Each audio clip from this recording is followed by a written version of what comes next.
తమ్మినేని సాంబశివరావు గారు, తమ్మినేని వీరభద్రం గారు, పల్లా వెంకటరెడ్డి గారు, జూలకంటి రంగారెడ్డి గారు, చెరుకుపల్లి సీతారాములు గారు, ఉజ్జిని యాదగిరిరావు గారు, గౌరవనీయులైన ఆ రెండు పార్టీల జిల్లా కార్యదర్శులందరికీ, కామ్రేడ్స్ అందరికీ కూడా హృదయపూర్వకంగా వారికి కూడా ధన్యవాదాలు. వారికి కూడా ఈ గెలుపు పట్ల అభినందనలు కూడా నేను తెలియజేస్తా ఉన్నా. 2018 సార్వత్రిక ఎన్నికల తర్వాత వచ్చిన 3 ఉప ఎన్నికల్లో కూడా హుజూర్ నగర్, నాగార్జున సాగర్, తర్వాత మునుగోడు, ఈ 3 ఉప ఎన్నికల్లో కూడా టీఆర్ఎస్ అభ్యర్థులను గెలిపించి నల్లగొండ గడ్డ మీద మొట్టమొదటిసారి 12కి 12 సీట్లను టీఆర్ఎస్కు కట్టబెట్టినందుకు హృదయపూర్వకంగా ఈ కొత్త చరిత్ర లిఖించినందుకు నల్లగొండ జిల్లా ప్రజానీకానికి, నల్లగొండ జిల్లా చైతన్యానికి మేమందరం కూడా శిరస్సు వంచి, నల్లగొండ చైతన్యానికి, నల్లగొండ ప్రజానీకానికి శిరస్సు వంచి ప్రణమిల్లుతున్నాం, శిరస్సు వంచి ధన్యవాదాలు తెలియజేస్తున్నాం. ఈ ఎన్నికల్లో పెద్దలు ఎప్పుడో చెప్పారు, రాజకీయాల్లో హత్యలుండవు, ఆత్మహత్యలు మాత్రమే ఉంటాయని చెప్తారు. ఈ ఎన్నికల్లో జరిగింది అదే. బలవంతపు ఉప ఎన్నికను అహంకారంతో, డబ్బు మదంతో, రాజకీయంగా కళ్ళు నెత్తికెక్కి పొగరుతో ఈ ఎన్నికను తెలంగాణ ప్రజల మీద, మునుగోడు ప్రజల మీద రుద్దింది ఢిల్లీ బాసులు అమిత్ షా, నరేంద్ర మోడీ. వాళ్ళిద్దరి అహంకారానికి చెంపపెట్టు లాంటి తీర్పునిచ్చిన మునుగోడు చైతన్యానికి మళ్ళీ ఒకసారి ధన్యవాదాలు తెలియజేస్తూ, మునుగోడు ప్రజల ఆత్మగౌరవం మాత్రమే కాదు, తెలంగాణ ఆత్మగౌరవ బావుటాను ఎగరవేసినందుకు మేమందరం కూడా సంతోషపడతా ఉన్నాం. ఈ రుద్దిన ఎన్నికను ఆ రుద్దిన వాళ్ళకే మీరు గుద్దిన గుద్దుడితో చక్కెర వచ్చిందనే మాట కూడా ఈ సందర్భంగా నేను విజ్ఞప్తి చేస్తా ఉన్నా. ఎన్నికల్లో ఇక్కడ కనబడ్డ ముఖం భారతీయ జనతా పార్టీ నుంచి రాజగోపాల్ రెడ్డి కావచ్చు, కానీ దాని వెనుక ఉండి ఆడిచ్చింది, కీలుబొమ్మల ఆట ఆడిచ్చింది, వెనుక ఉండి నడిపిన నాటకం అంతా నడిపింది అమిత్ షా, నరేంద్ర మోడీ అనే విషయం తెలంగాణ ప్రజలకు సుస్పష్టంగా తెలుసు. ఒకటి రెండు కాదు, రాజకీయాల్లో ముఖ్యంగా ప్రజాస్వామ్య వ్యవస్థలో ప్రజలు ఎన్నుకున్న ప్రభుత్వాల్ని గౌరవించాలనే ఇంగితం లేకుండా 9 రాష్ట్రాల్లో ప్రభుత్వాలని కూల్చివేయడమే కాకుండా తెలంగాణలో కూడా క్రూరమైన రాజకీయ క్రీడకు తెరలేపింది భారతీయ జనతా పార్టీ. దాని వెనుక ఉన్నది అమిత్ షా, నరేంద్ర మోడీ అనే విషయం అందరికీ తెలిసే చైతన్యవంతమైన తెలంగాణ ప్రజలు తమ తీర్పుతో వారి అధికార మదాన్ని, బీజేపీ పార్టీ అహంకారాన్ని మునుగోడులో మరి తొక్కి వారికి చెంపపెట్టు లాంటి తీర్పిచ్చినారు. నిజానికి తెలంగాణ రాష్ట్ర సమితి అభ్యర్థికి ఇంకా పెద్ద మెజారిటీ రావాల్సి ఉండే, ఎందుకంటే అక్కడ ఉన్న పరిస్థితి అట్లాంటిది. కానీ బీజేపీ నాయకత్వం, ఢిల్లీ నాయకత్వం, గల్లీ నాయకత్వం, బీజేపీ మొట్టమొదటిసారిగా మాకున్న సమాచారం ప్రకారం, మాకున్న రిపోర్టు ప్రకారం 100 కోట్ల రూపాయలు, 1-2 కాదు, మొట్టమొదటిసారి ఢిల్లీ నుంచి డబ్బుల సంచులు 100 కోట్ల రూపాయలు ఈ అభ్యర్థి అడ్డదారులోనైనా ఈయనను గెలిపియాలే, డబ్బుతో, మద్యంతో, అధికార మదంతో కొని పారేయాలి మునుగోడు ఓటర్ననే ఒక అసాధారణమైన పరిస్థితిని సృష్టించి ఎన్నికను డబ్బుమయం చేసి, ఎన్నికను ధనమయం చేసి జనం గొంతుని నొక్కాలనే ప్రయత్నం భారతీయ జనతా పార్టీ బలంగా చేసింది. ఈరోజు నేను ఒకటే మీ అందరిని ఆలోచించమని కోరుతా ఉన్నా. ఎన్నిక ప్రక్రియ ప్రారంభమైన మరుక్షణమే డబ్బులతో, కోటి రూపాయలతో దొరికింది భారతీయ జనతా పార్టీ అధ్యక్షుడు, రాష్ట్ర అధ్యక్షుడు, ఆయన అనుచరుడు చొప్పరి వేణు. ధర్మంగా గెలిచినట్టే. ఎందుకంటే దీనికి ఒకటే ఒక ఉదాహరణ, భారతదేశ చరిత్రలో ఎలక్షన్స్ మధ్యలో ఒక రిటర్నింగ్ ఆఫీసర్ని సస్పెండ్ చేయడం అనేది మొట్టమొదటిసారి జరిగింది. ముఖ్యమంత్రి కేసీఆర్ గారు, కేటీఆర్ గారు బాగా ఒత్తిడి తీసుకొచ్చి రిటర్నింగ్ ఆఫీసర్ తోటి ఎన్నో తప్పులు చేయిస్తే ఎలక్షన్ కమిషన్ సస్పెండ్ చేయడం జరిగింది. పోలీసులు ఏకపక్షంగా వ్యవహరించి ఎన్నికల నిబంధనలకు వ్యతిరేకంగా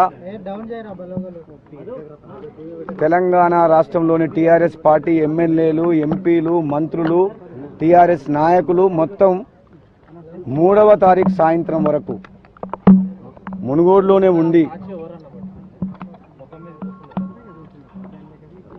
డబ్బు మద్యం పంచి పోలింగ్ అవుతుంటే 3వ తారీఖు రోజు రాత్రి వరకు కూడా ఇంటింటికి కూడా డబ్బు పంచి ప్రలోభాలు పెట్టి అధర్మంగా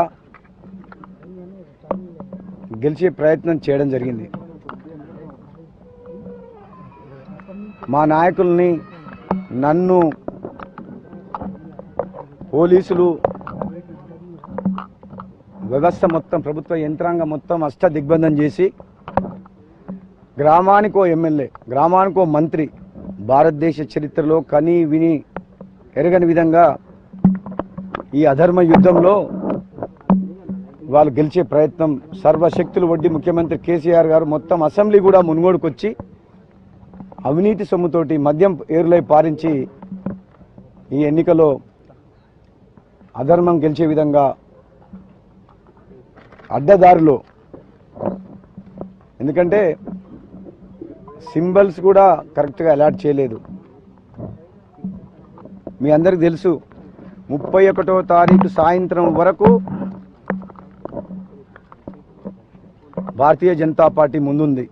ప్రజల్లో ఏ సర్వే చేసినా, ఎక్కడ చేసినా అభ్యర్థిగా, పార్టీ పరంగా మొత్తం ప్రజలందరూ కూడా ఒక కుటుంబ పాలనకు వ్యతిరేకంగా ప్రజాస్వామ్యాన్ని కాపాడుతందుకు ఇది మునుగోడు ఎన్నిక వచ్చింది.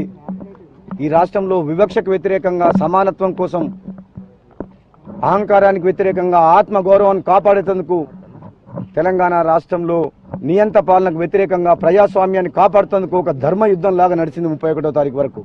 కానీ 1వ తారీఖు నాడు సాయంత్రం ఎన్నికల నిబంధనల ప్రకారం బయట నుంచి వచ్చిన వీళ్ళు టీఆర్ఎస్ మంత్రులు, ఎంపీలు, ఎమ్మెల్సీలు, ఎమ్మెల్యేలు పోకుండా పోలీస్ వ్యవస్థ ఏకపక్షంగా పక్షపాత వైఖరిగా వాళ్ళందరూ ఇక్కడనే గ్రామాలను ఉండి ప్రలోభాలు పెట్టి బెదిరించి టెర్రరైజ్ చేసి భయానక వాతావరణం సృష్టించి 3వ తారీఖు సాయంత్రం వరకు కూడా డబ్బులు పంచుకుంటూ భారతీయ జనతా పార్టీ కార్యకర్తల్ని బెదిరించి బయటికి వెళ్లకుండా ఏజెంట్గా కూర్చున్న వాళ్ళని కూడా బెదిరించి ప్రచారం చేయకుండా దుర్మార్గంలో అడ్డదారిన ఈ ప్రజాస్వామ్యాన్ని కూని చేసే విధంగా ఈ ముఖ్యమంత్రి ప్రవర్తించిన తీరు మునుగోడు ప్రజలకే కాదు, తెలంగాణ సమాజం కూడా అందరూ కూడా మీరు అందరూ గమనించాలి. ఎందుకంటే ఒక వ్యక్తిని, ఒక ఎమ్మెల్యేగా పోటీ చేసే వ్యక్తిని ఓడగొడుతందుకు 100 మంది ఎమ్మెల్యేలు, కౌరవ సైన్యం, అధికార యంత్రాంగం మొత్తం మునుగోడు నియోజకవర్గంలో పోలీసులు, అధికారులు వాళ్ళకు అనుకూలమైన వ్యక్తుల్ని నేను నామినేషన్ వేయక ముందుకే మొత్తం పోస్టింగ్స్ ఇచ్చేసిండు. ఎక్కడ ఎవరిని కదలనివ్వలేదు. మొత్తం ప్రలోభాలు పెట్టి బెదిరించి గట్టి పోటీ ఇచ్చినాం మేము. నిజంగా చెప్పాలంటే ఈ ఎన్నికల్లో నైతికంగా నేను గెలిచిన భారతీయ జనతా పార్టీ అభ్యర్థిగా మునుగోడు ప్రజలు ఏ రోజైతే వాళ్ళు 100 మంది ఎమ్మెల్యేలు పంపించారో ఆ రోజు నైతికంగా నేను విజయం సాధించిన. కానీ ఆ తర్వాత డబ్బు, అధికారాన్ని అడ్డం పెట్టుకొని అడ్డదారిన ఈ ముఖ్యమంత్రి గెలిచినా అనుకుంటున్నారు. కానీ అది నెంబర్ గేమ్ అంతే.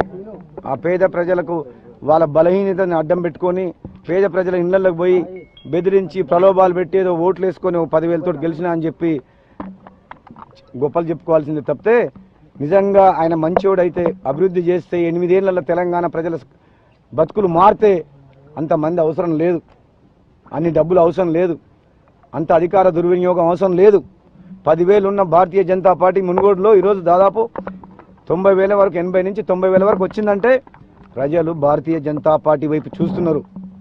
ఈ రాష్ట్రంలో నియంత పాలనని చరమగీతం పాడాలంటే అది మోడీ నాయకత్వంలో, అమిత్ షా గారి నాయకత్వంలో భారతీయ జనతా పార్టీకి సాధ్యమని చెప్పి మరొకసారి నిరూపించిండ్రు. కానీ ఈ ప్రలోభాల వల్ల, ఒత్తిడి వల్ల, దుర్మార్గం వల్ల వాళ్ళు ఇంత దూరం తీసుకొచ్చేదో అధర్మంగా గెలిచి తప్పితే అది కూడా ప్రజల మీద, ఉదాహరణకు గొల్ల కుర్ములకు తెలంగాణలో ఎక్కడ కూడా గొర్రెల పంపిణీ కార్యక్రమం చేసేవాళ్ళు ఎక్కడ చేయలేదు ఇప్పుడు.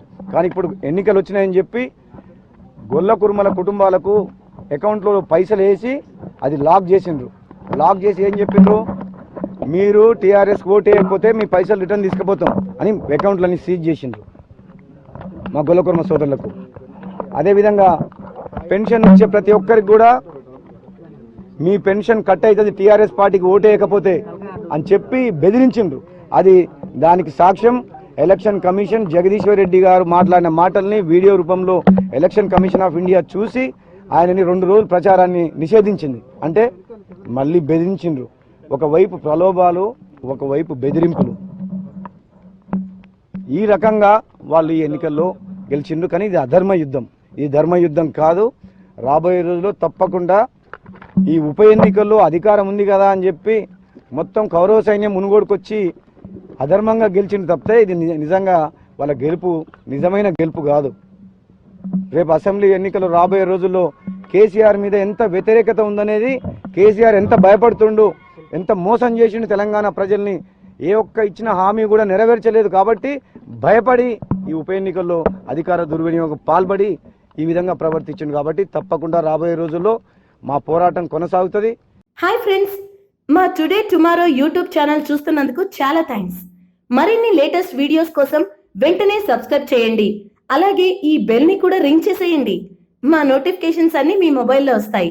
అలాగే మా వీడియోస్ మీకు నచ్చితే లైక్ చేయండి, షేర్ చేయండి, నచ్చకపోతే కామెంట్ చేయండి.